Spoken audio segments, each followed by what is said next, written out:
আগা নবীকে দেখিয়া আগুন ফালাইয়া যায়। আহা আগুন বলে ও নবীজি, আহা আগুন বলে ও নবীজি মাফ করিও, মন যদি দিতে হয় নবীকে দিও। আহা প্রাণ যদি দিতে হয় নবীকে দিও। তোমার কষ্ট যন্ত্রণা তিনি সইতে পারে না, তোমার দুঃখ যন্ত্রণা তিনি সইতে পারে না। আহা ওই নবীজির মহাব্বতে দরুদ পড়িও, মন যদি দিতে হয় নবীকে দিও। আহা প্রাণ যদি দিতে হয় নবীকে দিও। আল্লাহর মহাব্বতের বান্দারে, আল্লাহর মহাব্বতের বান্দারে একটু খেয়াল করেন। মা খাদিজাতুল কুবরা এইবার আমার নবীর মজেজা দেখতে শুরু করলেন। আমার নবীর দিকে খেয়াল করে খাদিজাতুল কুবরা এইবার খেয়াল করে দেখলেন নবীজি জমিনের মধ্যে ঘুমায়া যায়। এক টুকরা মেঘ আসেন তার মাথার উপরে ছায়া দেয়, আর কে যেন সাথে বেনায় বাতাস করে, সাথে ফেনা বাতাস করা দেখে মা খাদিজাতুল কুবরা ভয়ের মধ্যে লিপ্ত হয়ে যায়। খাই কিনাম কি নাম? হ্যাঁ, নারায় তাকবীর, আল্লাহু আকবার। আল্লাহ মুসাম্মাদ হাফসা খাতুন আল্লাহ কত গুণ চাউন করল দান, আল্লাহ দান কবুল করেলেন, জানে মানে বরকত দিয়ে দান, অবদান দূর করে দেন। আল্লাহুম্মা আমিন।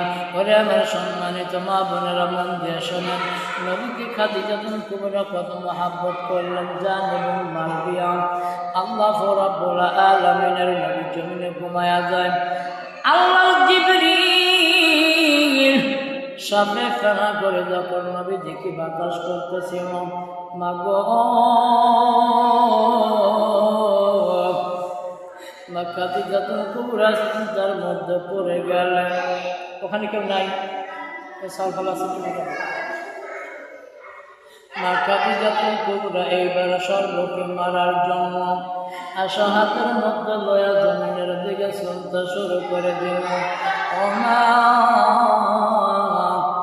আল্লাহ রাব্বুল আলামিন ডাকে বললেন জিবরিল, ওইখানে আর থাকা যাবে না, খাদিজাতুল কুবরা তোমাকে মারবার জন্য আগমন করেছে। নারায়ে তাকবীর, আল্লাহু আকবার। আল্লাহ আপনার একজন বান্দা আপনার মহব্বত করে আপনার ঘর মেরামতের জন্য 10 টাকা দান করে গেল। গো আল্লাহ, ও দরদি আল্লাহ, দানখানা কবুল করে নাও, মনের নেক আশা পূর্ণ করে দাও, জীবনের গুনাহ মাফ করিয়া দাও। আল্লাহুম্মা আমিন। ওরে আমার সম্মানিত মা বোনেরা, ভাই ও বাপজিরা, একটু মন দিয়া শোনা লাগবে গো বাবা। মা খাদিজাতুল কুবরা এইবার আমার নবীর সকল মজেজা দেখার পরে নবীজি যখন বাসায় জমিন থেকে বাসায় চলে আসলেন, মা খাদিজাতুল কুবরার বাড়িতে একজন দাসী ছিল। এই দাসীরে ডাকতে বললাম, দাসীরে আজ থেকে তোমার এতিম পোলা মুহাম্মাদের খেদমতের জন্য তোমার প্রয়োজন নাই। ওরে দাসী, আর কি দিবি রে? যে তাড়াতাড়ি কি নাম? সুরাইয়া খাতুন।